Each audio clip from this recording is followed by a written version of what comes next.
Hey guys, this is John Lehman with Lehman Technologies, and today we're going to be talking about headphones. Two big types of headphones in the studio monitoring world, and that's open back and closed back. I've got a Sennheiser HD-600 here, which is an open back, and I've got an Technica ATH-M50, which is a closed back. Now behind me is a Mini DSP H.E.A.R.S setup, and it's two calibrated microphones that's going to let us measure these headphones and then look at the data. We're going to go through some spec sheets. We're going to compare the spec sheets to the data, see how they jive or not, or what data is maybe missing. That would really be helpful for us to determine which headphone to buy. I don't know how you can choose what headphone you're going to buy unless you know that it's going to fit your head and be comfortable. You can read reviews, and that can be really helpful. But until you try them on, you really don't know if you're going to like how they fit and sit on your ear, especially if you need to work with them for several hours a day. Okay, so here we're going to look at the specs. We're going to start off with the HD-600, and let's see if we can find some information on here that would really help us to make an educated decision between multiple pairs of headphones. All right, let's check it out. Here's the website, HD-600. Really pretty animation here. We scroll down, reference playback, okay, that's good. I mean, they look nice. Here we go, specifications. So 12 to 40,500 hertz. That's really wide, right? Human hearing 20 to 20,000 is what is pretty much the accepted standard. Maybe we can hear lower, but it starts getting into feeling as much as it is hearing. So how much does where's the transition? I'm not really sure, but I'm pretty sure that a headphone that can go below 20 is not super critical. And I'm pretty sure that a headphone that can go over 20 is not super critical. However, they all do. So what would be more interesting to me is what's in between these two numbers, right? Is there a graph? I can't find any, not on this site and not on many others. The impedance is 300 ohms. That's a little bit high and getting hard to drive. You need some voltage. The higher the impedance, you need voltage and not so much in the way of current. So that becomes a little more difficult for certain types of headphone amplifiers. So you want to keep those things in mind when you're shopping for headphones, because they're all over the map. Some get up into 600 and more. So you really need to watch out for that. These are on the high side. So, you know, you need to maybe choose something else if you're worried about that and you want to be able to use this with a little cheap MP3 player. You're not going to get any volume out of it. So the other thing that I would like, I was just talking about comfort, is what about the size of the ear cups? Now, these Sennheisers, they fit me great. I mean, really easy to put on. They just go right over top of my, you know, I'm going to say normal size ears and pinea and earlobe and everything. It's not oversized. But I'm kind of a small guy, right? So I'm sure other people, bigger people, have bigger heads and they have bigger ears because it's proportional, right? So these are real super good for me because I can even move them around a little bit and not feel like I'm pinching anything. But let's compare these to, say, these are just my Quiet Comfort 600s. And these are, I'm sorry, the Quiet Comfort 35. These are several years old. I've replaced the ear pads on these and I use them outside when I'm cutting grass and different things. These fit me good. Wait a minute, I can't hear you guys. They fit me good, but I kind of have to wiggle them around to get my ear all the way inside of these cups, okay? But once my ears are completely in there, there's like a little gap underneath here, and my ear sort of gets under there, especially my earlobe, and it's fine. Once they're on, they're good, and they seal really good, but they're a little bit small, even for me. And here's the Audio Technica, and these I can rotate out. I can't rotate the Sennheisers out like this. But same thing here. I have no problem putting these on. You know, they're not as big. The cups are not as big as the Sennheiser, but they fit me just fine. I have no problem. These are a bit heavier though. And because of all the adjustability and the folding and the plastic, boy, they make a racket. Sounds like I'm in a junkyard in there. It's not good at all for critical work. I mean, just annoying, because you're trying to listen for noises and clicks and pops in your source material, and then you got your headphone making noise. That's not cool. So anyway, pay attention to the ear cup size, and good luck trying to find that information, because it's not on any manufacturer's website that I could find. So, you know, just let's look at the AT-M50 now. Yeah, so these are discontinued, just so you know. It's replaced by an M50X. Best I can tell, you know, some people are like, oh, the old ones were better, but you know, people always say that kind of stuff. Sometimes it's true and sometimes it's not. Sometimes they really do make improvements. I mean, I'm the first guy to kind of bash on big companies, but sometimes they do make engineering improvements, and you actually get to experience the benefits of that. And then other times, all they're doing is cutting costs and making it sound like they improved something. So, you know, you got to do your own research. That's what we're doing here. Let's learn how to do our research and get what we need to do our jobs.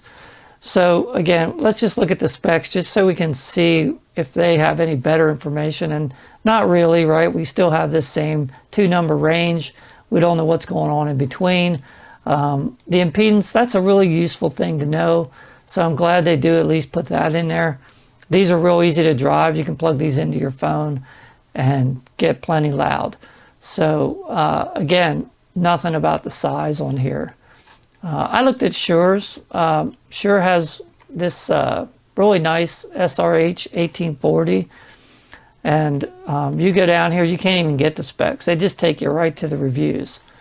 And I'm gonna say they don't filter out their reviews and only show you the good ones. These are really, I'm sure, are really good headphones, right? But they don't make it easy for you to get the specs. I mean, they got videos and reviews and accessories. But you got to come all the way down the bottom, and then you can get this spec sheet. Now, there's other products that they didn't even have a spec sheet on the page that I could find. Maybe it was there, but they don't make it easy. So I may have missed it. But a lot of stuff you want to get, you have to go into this tech portal, create an account, and then find the product in there to get documentation. So just so you know, I love Shure. I mean, I'll recommend their wireless mics over just about anything, any day of the week, right? But I don't know what this is about, why they make it hard to do, even harder than other people. But once you click on that, you know, you get the standard spec sheet, and it's got the same thing, you know, 2 numbers and no idea of what's in between. Again, pretty easy headphone to drive, 65 ohms, and that's pretty much what you're going to know about it. Nothing about the size of the ear cups or the headband or anything. So, you know, there you go. And here's another one. This is an AKG. These were big in the not these particular models, but AKG's big in the studio.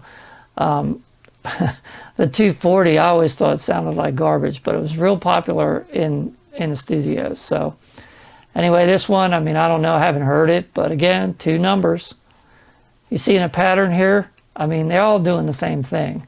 So if somebody's doing something better than this, I don't know about it, but I'm not going to spend hours and hours and hours looking for this information. You know, I found something that works for me, and I'm good, you know.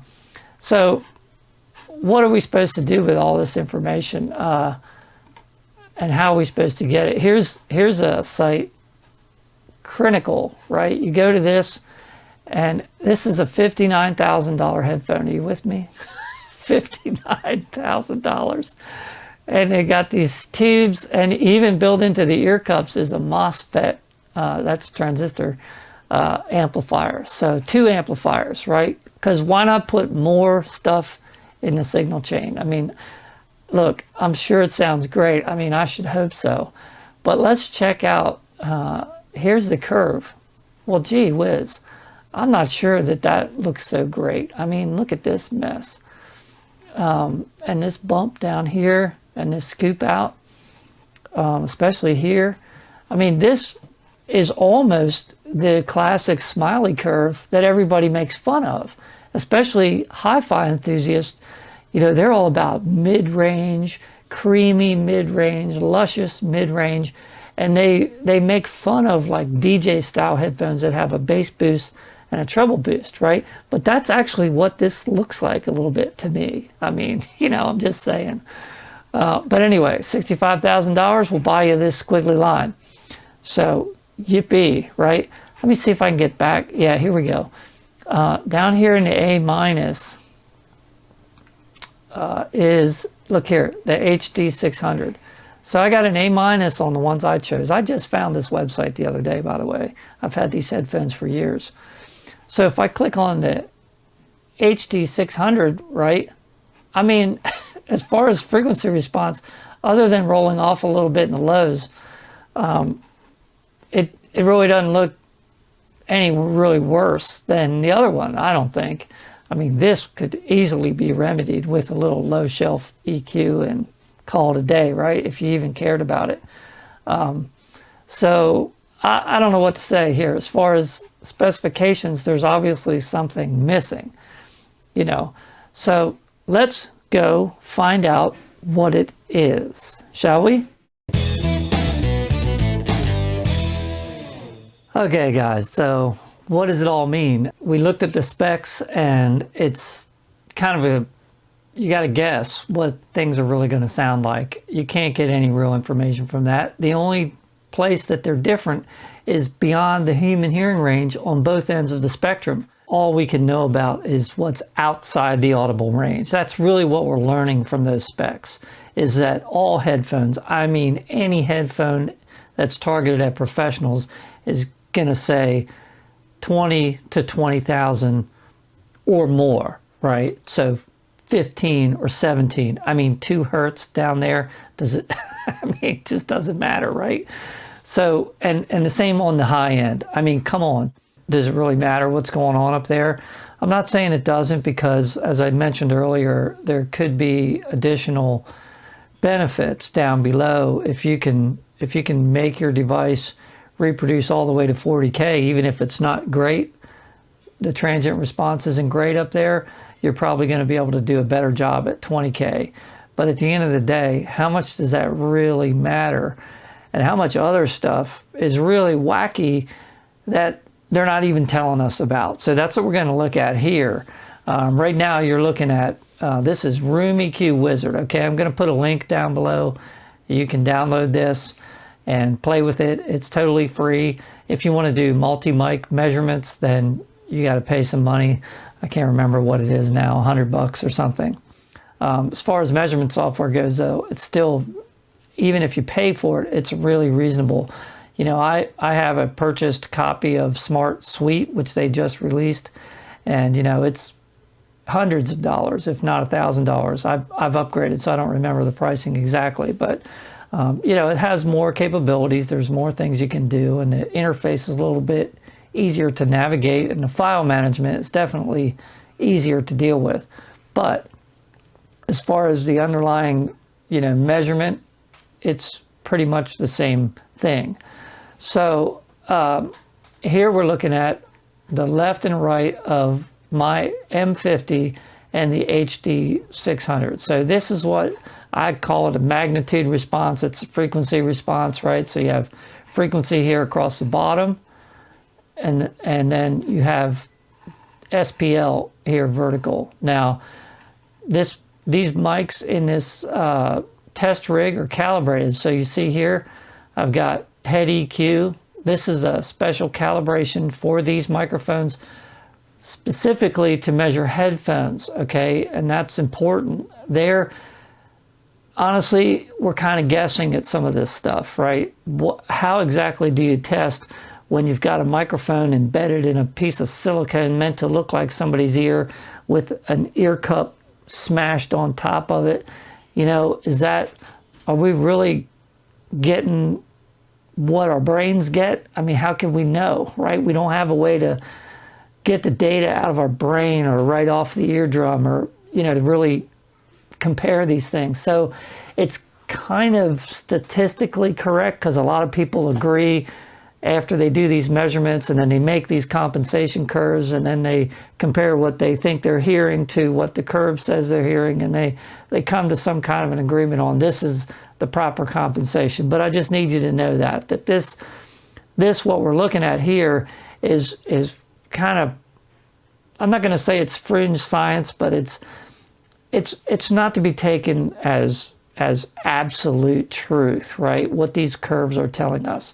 So what I like to do is look at the general trends and the differences between two headphones, because my measurement rig is using the same compensation curve for both headphones, right? So then it's all about the headphones themselves and how I position them on there. So I've taken multiple measurements of the left and right of both of these headphones, and I've gotten the ones that I'm using the ones here that are consistently within the median. That's pretty much how this works, right? You run a sweep, you collect this measurement, and you get all kinds of data, and you can generate graphs from the data. So we're pretty much concerned with the frequency here. When we're looking at this, that's all we see. We don't have any idea of what time any of these things occurred, except that they occurred within the measurement window, which is something we're not going to get into today, is how to set up and make these measurements. But here's the data I got from these two headphones. Now, one is closed back, right? This is the M50, the left and right up here, and this is the HD-600 down here. And so what I'm going to do is get rid of the right channel so this isn't so confusing. So again, here we go. This is the M50 left, and this is the HD-600. Now, they both kind of do the same thing up here, and that makes me wonder what's going on there. Would you really want to try to correct for that? And I didn't mention this earlier, but this software does allow you to generate EQ filters that you can then use in a DSP, or you can export them as an impulse response that you can apply to a convolution plugin within your workstation, right? So we're not going to talk about doing that. I'm going to give you some pros and cons of doing that a little bit later. But basically, if you just looked at this, you could say, well, I could EQ this one down or that one up, and I could make them the same. And you could. If you have an EQ, DSP with enough filters and you want to do it, you can go over here to the EQ tab, and look, I've already done it. This is for the Sennheiser HD-600. This green aqua color is the compensation curve. And here's all the filters that you would need. All right, 16 filters. Are you with me? 16 filters, and you could make this thing look like a flat line if that's what you wanted, right? So we look here at the predicted line, and that's what it says you're going to get when you're done applying all those filters. There's a penalty to be paid for doing this, and that's if you do it in a regular DSP or equalizer. That's called an infinite impulse response filter, and there's going to be a phase penalty, right? So when you make EQ adjustments, you pay for it in time, okay, phase. So the phase gets rotated, and the timing between different frequencies now is off. Things are not happening at the same time as they did before. So now, having said that, right, that's my word of caution there. You really don't want to be using EQ if you don't need to. But let's dig into this a little deeper, because we talked about time just now. Let's go over here and look at the decay. Now, this is the HD-600, so you can see way up here, this first line is the same exact curve as we had over here, all right? It's not in the same place on the screen, okay, but it's close, okay. I just centered this one so that the peak was right at the top, and I'll tell you why in a second. So the, you see the decay here, and you see all of this. Now what's coming down here, these different colors represent time. So if we look down here, this is the initial time, right? and then here's 20 milliseconds later, and then here's 40 milliseconds later, and here's 60 milliseconds later. So this is the energy, because over here on the left we have SPL again, right? So this is the energy decaying over time, right? So where'd I stop? 80 milliseconds is our next one. That still looks a lot like the initial frequency response, right? It's starting to soften a little bit, and there's a notch down there at 60 that's getting a little deeper. So for whatever reason, that energy right there at the bottom of that notch is dissipating quicker than the rest of the energy. Why is that? I have no idea. I have no idea. But here we look at 100 milliseconds, and pretty much everything is gone except for a little bit in the low end, right? So we can see that here. There's a little bit of energy hanging on. It's interesting because here it looked like it was going away quicker, and then here it looks like it stuck around. So, but anyway, we had a really flat decay, and then at 100 milliseconds, everything's almost gone, right? And then if we go further, you know, we can see a little bit more hanging on here. And this one, just a tiny bit more. And this one, yeah, almost off the screen now. So now I want to look at the M50. Okay, now this is a whole different ball of wax, right? Look at this, the 100 millisecond. All this energy pretty much starting at 85, 90, and even if you want to count these up here at 100, there's so much energy hanging around inside this ear cup, right? That energy is still there, being able to be heard, okay, at this late stage in the game. And even later, I mean, we turn these on, look here, 120 milliseconds, we still got this 55 hertz, right? Big peak still there. And still at 140 and at 160. Okay, so I was only looking at up to 100 milliseconds because this really was stark, right? You saw this, nothing over here, and then you see all this energy still staying there.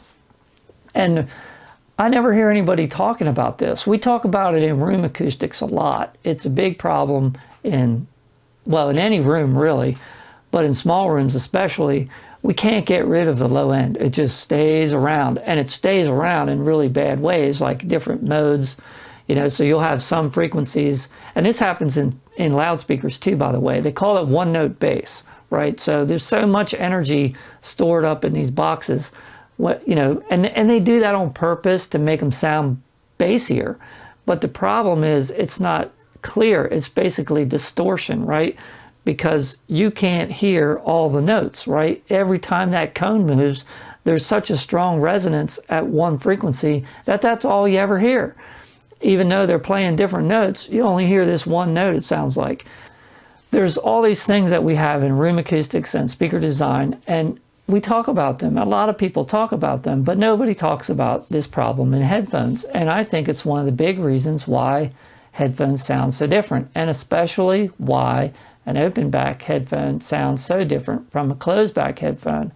And sure, initially when you put on a closed back headphone, you're like, woof, it's bassy, it sounds like it's really doing something.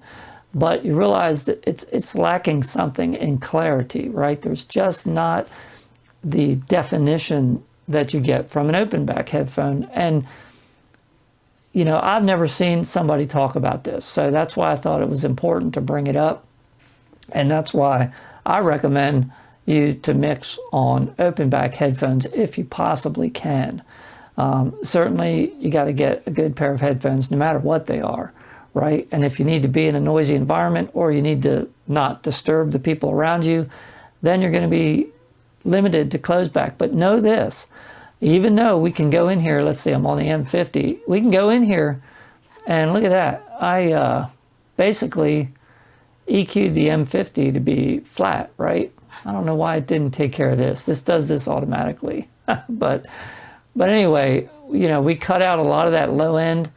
You know, that low end started boosting up here at over 400 through here and then all the way down. And so it EQs all that out and makes it basically flat.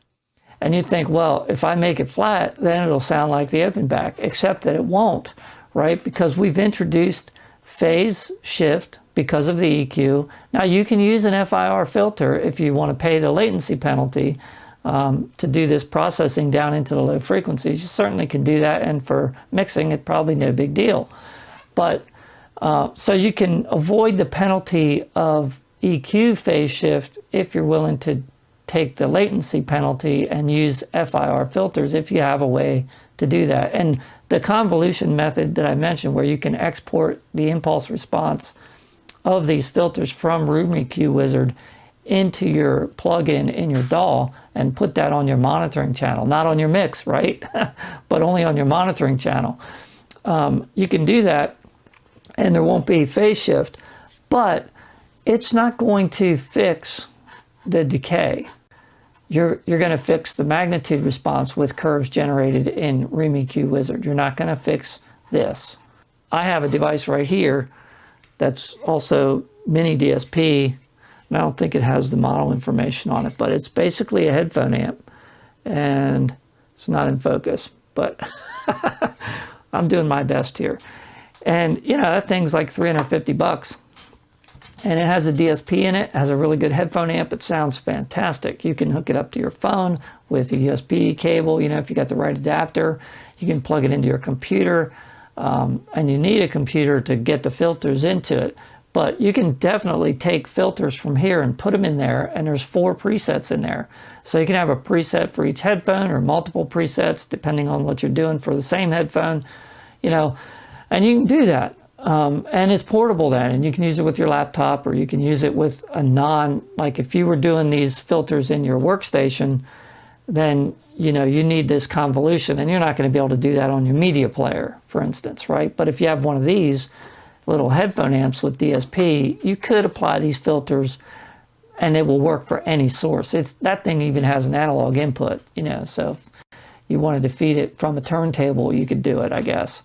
But, it's getting really kind of wacky to use an old school turntable and a modern DSP to fix the sound of your headphones. But, you know, people do weird things in audio, and that's kind of what I'm getting at in this series of videos is we have to pick our battles. And, you know, to me, the most effective use of our time is to educate ourselves and develop our skills. Okay, that's the reality. Should we search out and use the best gear that we can get? Absolutely, right? I'm not telling anyone to use a cheap pair of headphones and just learn to deal with it.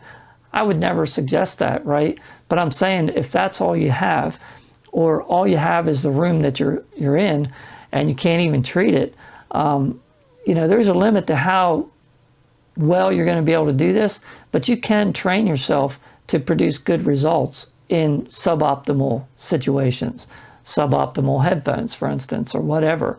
And, you know, I've heard lots of recordings with, you know, that were done in bedrooms and basements, and I've worked on recordings that were made in gymnasiums, you know, in a prison.